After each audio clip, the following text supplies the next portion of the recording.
પાલિકા દ્વારા અગાઉ 2020ની અંદર જુદી જુદી જગ્યાએ 10 જેટલા એટીએમ વોટર માટેના મશીનો મૂકવામાં આવેલ. આ મશીનો જે તે વખતે પબ્લિક પ્રાઇવેટ પાર્ટનરશિપના ધોરણે તૈયાર કરવામાં આવેલ, જેમાં મશીનરી અંદર જે નાખવામાં આવે એનું મેન્ટેનન્સ એજન્સી દ્વારા કરવામાં આવતું હતું. એની રોયલ્ટી પણ નગરપાલિકા અને એજન્સી આપતી હતી, અને એ જે મશીનો લગાડેલા હતા એની ઉપર જે જાહેરાતના હક એજન્સીને આપેલા હતા.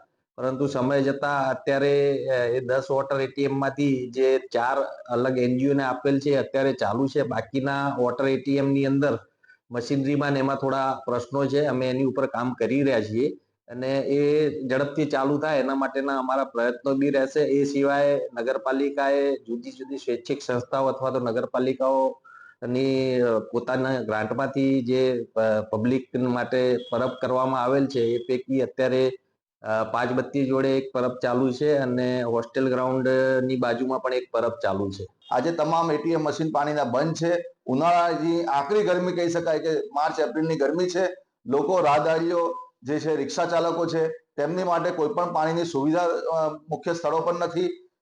કહી શકાય કે વર્ષો પહેલા જ્યારે નગરપાલિકાના અંદર કહી શકાય કે 5 બત્તી સ્ટેશનના અંદર માટલામાંથી લોકોને પાણી પીવડાવવામાં આવતું હતું. નગરપાલિકાના માણસો ત્યાં ઉભા રહેતા હતા અને રાહદારીઓને માટલામાંથી પાણી પીવડાવતા હતા.